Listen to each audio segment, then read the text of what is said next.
Hi, Book 2. Welcome to Jackie's Literary Corner. I am Jackie, and it's that time of year where we do the seasonal tag, where we start doing some seasonal tags again.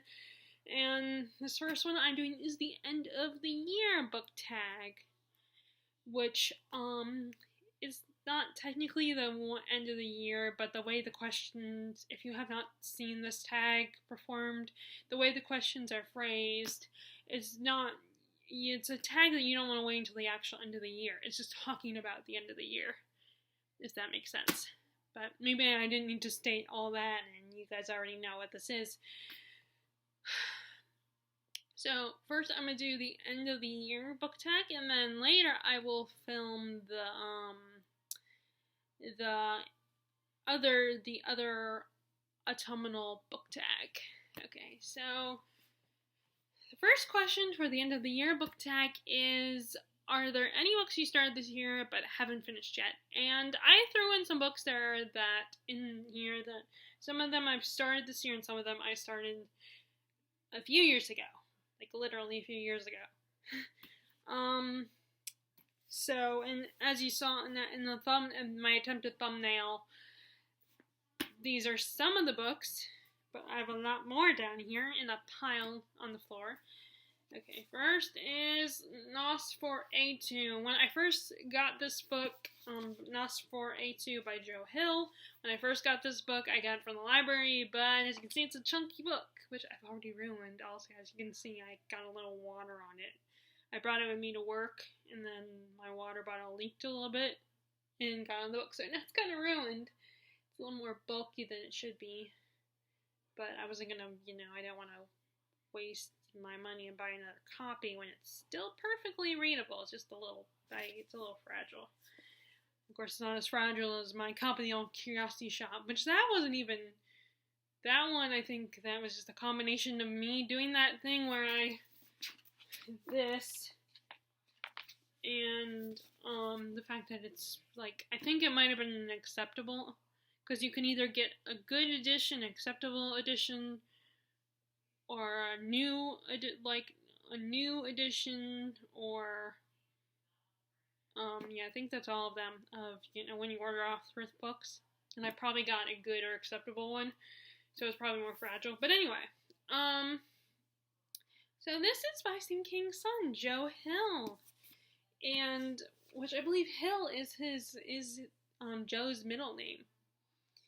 He didn't want to be known as, Joe King, Stephen King's son, because he wanted develop his own reputation, not the reputation of being Stephen King's son, which I definitely get that. It would be kind of hard living under the shadow of, your sibling or your parent. You want to do your own thing. But this is basically about this creature that he's kind of like a vampire, and he will steal the souls of kids by luring them to, like, if he sees that they are in a situation where, or at least the way he sees it, is the parents aren't very nice to the kids, so he's like, I'm gonna rescue you and take you to Christmas land. And there's one girl that got away from him, can't remember her name, Victoria McQueen, who has her own gift. She can find things. And she was the one that got away, and he does not like that, so he seeks her out, and then ends up coming across her own child. So, and you can definitely see, reflections of Joe's father in his writing, and there's a lot of, it kind of reminds me of It a little bit. And probably I could find other similarities, some of his father's other works, which I think that's inevitable. But I'm enjoying this book. It's just, this is what I do with longer books. I'll start them and all of a sudden I'll get restless and want to read something else that won't take me as long to read. I guess I'm a commitment phobe when it comes to books. But, yeah, so, and he also looks like his dad, a younger version of his dad, actually, if you can see. But, yeah, so far I'm, I want to get back into it. And I think I might read it in December. Because, with the whole Christmas thing. I was debating either reading it during the summer, but I never got to it during the summer. Because it partly takes place in the summer, but the villain's little world is called Christmas Land. So, I think it's either a good summer book, summer read, or a Christmas read. So I probably will wait until December to read this one. And then I also, which I'm aiming for reading this one in October, is A Discovery of Witches, which is one of the ones that, again, I got from the library, but I realized it was a bit of a chunker. So, it is compared to Twilight with a vampire-human romance. But our human she is a witch from a coven of witches, and she is a college student and studying at, actually, I don't know if she's a college student. Yeah, she's a college student studying at Oxford, and she meets our vampire, Matthew Claremont. And which, by the way, it is a TV show on, I want to say AMC. I haven't watched it yet. I always try, the last several years I've been trying to make sure I read the books, because I've come to realize that sometimes if I watch the show or movie first, I don't have any desire to read the book, because even if it is different, even if the book and the adaptation are very different, often a bad adaptation, I still have in the back of my mind, I already know the story from watching the movie, and I don't want to take the time to pick up a book. So I've been trying to make sure I read the books that the adaptations are based off of first. So yeah, it's, like I said, it's very similar to Twilight in a lot of ways, but I think it has its differences. And I said this before, and I'll say it again. I don't think I do not agree with that one review I read on Goodreads where Twilight was superior, because I do not think Twilight is superior to this. I think they're just very different stories. Yes, they have a lot of similar traits, but I think particularly with genres like the fantasy genre, it's hard to be different and completely original. You just try the best you can to be as original as possible, but even if you're not original, people will still buy your books. And same thing with movies and shows. People will still get into them and still enjoy them. Especially, that's why marketing always says, oh, it's the next Harry Potter, or the next Hunger Games, or the next, Twilight, in this case, But, yeah, I'm debating if I want to start over with this or not. I think I remember enough that I could get away with just picking up where I left off. And then there's a classic. I originally had a mass market copy, so I've got a trade paperback copy from Thrift Books, and, it says who the translator is on this one. It's about a group of brothers, and their father's kind of an asshole, but they all have different mothers. And I guess that's all I'm going to say, because I don't know if spoiling too much. But, I haven't read it, but I know a little more about the plot, because, I heard spoilers and stuff. I don't know if what I heard would be considered a spoiler or not, so I'm not going to say anything.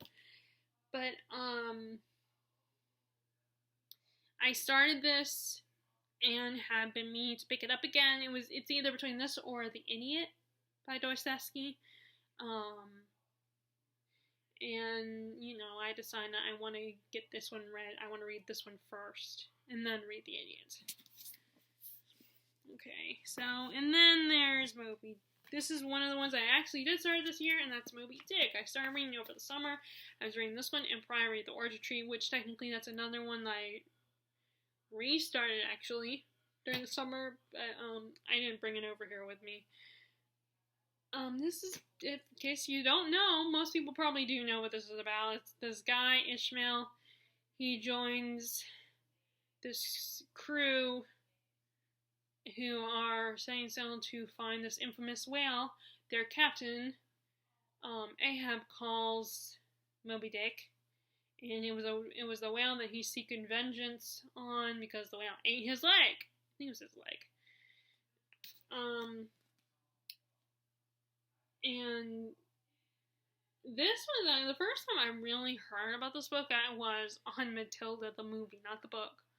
Not the book Matilda, but the movie, where I was so surprised that Matilda, this girl who's like 10 years old, is reading this book. But then I started reading it, and it's really not that hard to read. I mean, there's a lot of unnecessary stuff and a lot of, well, it depends on your definition of unnecessary, but there's stuff in there that can be kind of tedious for some people, kind of boring. It depends on if you're interested in whaling or not. If you just want to read the story, you could probably get away with buying a abridged version. I always try not to read the abridged versions, but yeah, I really like this edition. I like the watercolor look of it. And my copy of Great Expectations is the same. I think it's the same one. It's the same publishing company. With this watercolor design cover. So, yeah, Modern Library Edition. So, and then we have, this is one that I got interested in because of Leaf by Leaf and his review of it and how great he talked about this book. It's a little different for me, and it's a little challenging, and, again, in a situation where it's super long. It's about this guy who, he's always wanted to be an artist, but he never thinks his own work is good enough, so he makes a deal with the devil and makes forgeries instead, claiming that is his own art, and all of a sudden that becomes his art, that becomes his work. And it's kind of all about how nothing is original anymore. And the struggle, of society and how we can't create anything original and we're all about copies of work. That's considered art, and is it really? But again, in a situation where I've started the book, in fact, I restarted the book, because it's one of those books that's like, I feel like you gotta take your time with it. I mean, I'm taking too much time, probably. But, you really gotta pay attention, and I gotta pick my right moments to pick it up and read it. Because if my brain is fried, and I'm tired, and, or there's too many distractions, and I can't get comfortable, and I'm too comfortable to the point of, where I could fall asleep, those aren't good times to read. That's why it takes me forever to read books like this, not just because of the length, but also because, finding the right opportunity to read it, and with my job, my schedule is not the same thing every day, I'm not. So, yeah, so I want to read that one as well. Okay, so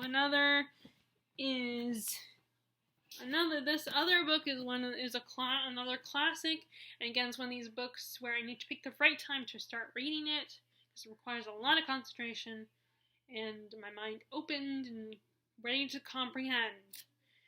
And that is Ulysses by James Joyce. And this is one of those books that have a lot of different types of writing styles, I've noticed. Like, sometimes it seems like stream of consciousness, other times it seems like a regular, or the kind of prose I'm used to, I should say.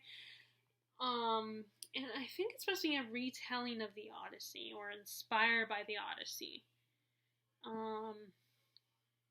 It takes place in Ireland, and all I remember is it's about this guy named,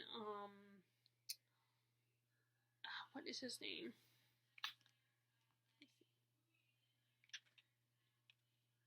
Stephen Dedalus, that's his name, Stephen Dedalus, and his life and the people around him, from what I've gathered of what I read so far. Like I said, I read more than what is shown right now, but that's because I restarted the book, thinking that restarting it would help. But, like I said, if I don't pick the right time, it won't matter. So, there's that one. Let's see what else. Dracula is another one I restarted. I'm sure people know what this one is about. It's very famous. And then Wives and Daughters, another classic. it's this girl with her, it's just her and her father, but then her father remarries, and she gets a stepmother and a stepsister, and they, her stepmother isn't, like, from what I've heard, the stepmother isn't necessarily evil, like, she's not nice, to our main character. Molly is her name, our main character. So yeah, that's all I remember about it, and it's, Elizabeth Gaskell novel. I'm trying to read more of her works. I still have rebuy my copy of North and South by Gaskell. There's also Promise of Blood, the first book in the Powder Maze trilogy, which apparently there's more books. Like, it's one of those book series where there's a bunch of little series throughout. I think that's what the author is doing. It is a log fantasy. It's about a group of rebels who, it starts with them defeating the monarchy, and it's all about the aftermath of that and what they do, and now they have to take charge, and so I thought it was interesting, and this is one I heard about from the Library of Alexandria. Although he wasn't a big fan of the first book. I think he now likes the other books, or at least he's intending to read the other two books.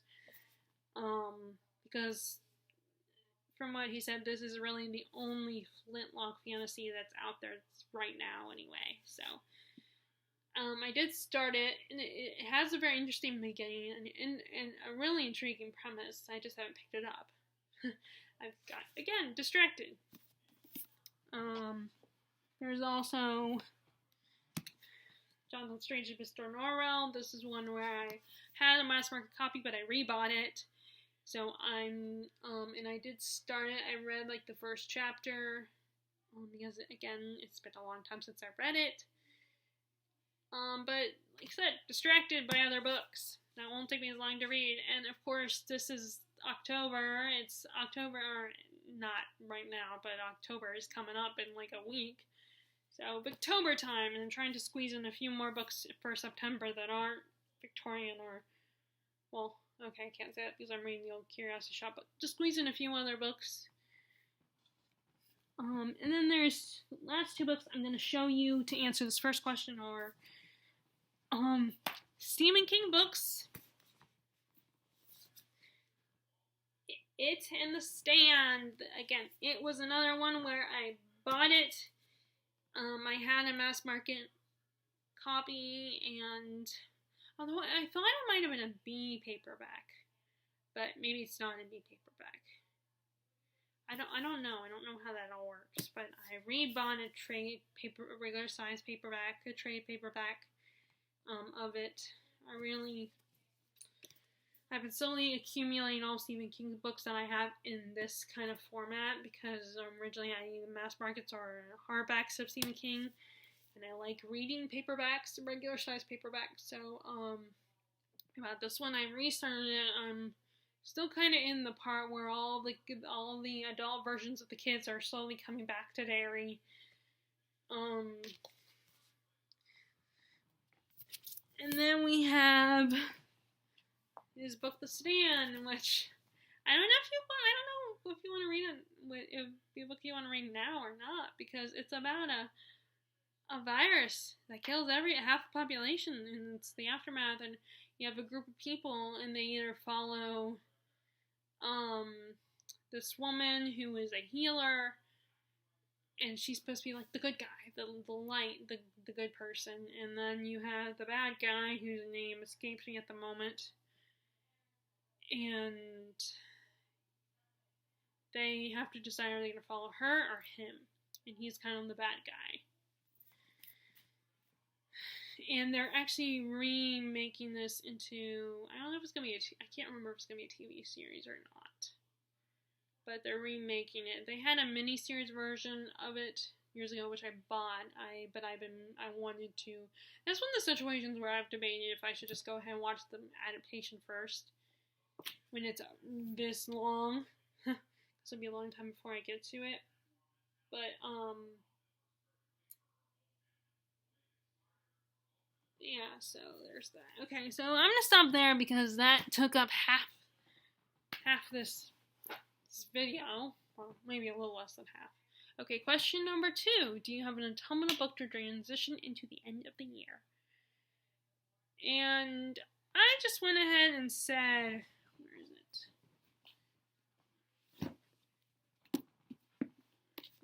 A Discovery of Witches by Deborah Harkness. So I've already talked about this one. I feel like you associate this stories about witches and stuff and vampires and ghosts and all that for spooky season. Of course, you can read those kinds of books whenever you want, but I decided this would be good for it. And also, our main character is in school in the story. She's in college, which I think as an adult now, that's more interesting than high school drama, so. Oh yeah, it does say on AMC. So yeah, that is my transition book. Okay. Next is question number 3. What are 3 books you want to read before the end of the year? Okay, so let's see. Well, Discovery of Witches is one of them, which I think I could potentially get done before the end of the year. Let's see how many pages there are. It's the 500-page mark, almost 600 pages. But put in the effort, I probably could. Okay, so let's see, where's the other? Okay. Brothers Karamazov. I want to read by the end of the year. And then one that I haven't mentioned yet is The Physician. So I've always associated this one with I always thought about this one as a winter read or an autumn read. When I look at it, it's basically about this young man who he travels with a barber surgeon he's a traveling physician, but he also does acts and stuff like that. And so the boy grows up with the intention to become a physician, but he has to go to another country. He has to go to a Muslim country, but because he goes to Persia, but he cannot, as a Christian, he is not allowed. It's for, Christians are barred from Muslim schools. So he pretends to be a Jew to get into the school. And so far, from what I remember reading, again, another one I really enjoyed. I mean, there's never been, if I usually end up, if I don't enjoy something, then it's going to go in the donation pile. So usually, even if it's been a while since eventually there are times when I might not enjoy something as much anymore and then just realize it late, or not necessarily not enjoy it, but realize I'm just not interested anymore. But often, most of the time, it's not necessarily that I didn't like the book or didn't enjoy the book. It's just again the same reason I've been saying throughout this whole video. I get distracted and by books that won't take me as long to read and aren't as big of a commitment. Now this one's not terrible as far as commitment goes, as far as length. Let's see, it is, which I didn't realize that it was a movie. This one was adapted into a movie, which I've never seen before. I'll have to look for it. Yeah, it's in the 700-page mark. It's almost 800 pages. So it's not terrible. It's not like 1,000 pages, but still. Okay. Question number 4. Is there a book that could still shock you and become your favorite? And the best I could come up with was Pillars of the Earth by Ken Fullert. I got his 2 series. I bought them when I first moved here. I started going to the used bookstore. And originally my copy of this book was a mass market, so another situation where I rebought it in a trade paperback edition and put the mass market copy in the donation pile. And this is about the building of a cathedral, but as I've heard before, it's so much more than that. It's about these families and this one particular family, and there's, I think, a romance in there, and there's, religious wars probably, and just and the life of the people in this village. And this was actually picked for Oprah's book club, which there was one I saw and I thought that was kind of cool that Oprah picked this. This is one of the books that she picked. So I have been meaning to read one of his books start his books, and I technically did start both this one and Fall of Giants, which is his Century trilogy. And this is the King's Bridge trilogy series, because the Calm of Fire came out recently. I want to say another one of the books from this series came out as well more recently. But I keep meaning to get to it, and I never pick it up. So finally, I'm meaning to pick it up. Or at least starting, get a little bit farther than I have been with the other, Okay. And then the last question is,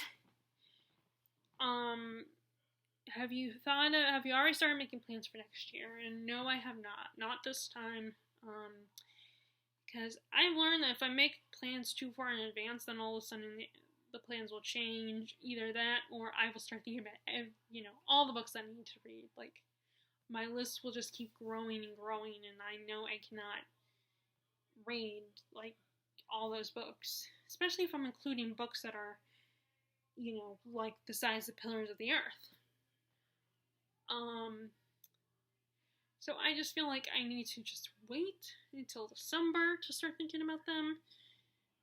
And just, it would almost be better if I wait until December 31st and then pick my January books. Go to my shelf. But I never do that because then I start thinking about it. I'm like, as soon as I'm done filming the 2 videos I'm gonna film today, I'm probably gonna start thinking about it and making a list on my computer or in my notebook or something. And I shouldn't be doing that, but I can't help it. It's a bad habit. So no, not as of right now. I have not been thinking about plans, but what I should do is just do that thing that I've seen a lot of people do where they write on slips of paper, they write the names of books they need to read and then pull them out from a little jar or tub or whatever. But I don't follow through. I'm not good with follow through. Okay. So that was the end of the year, book tag 2021.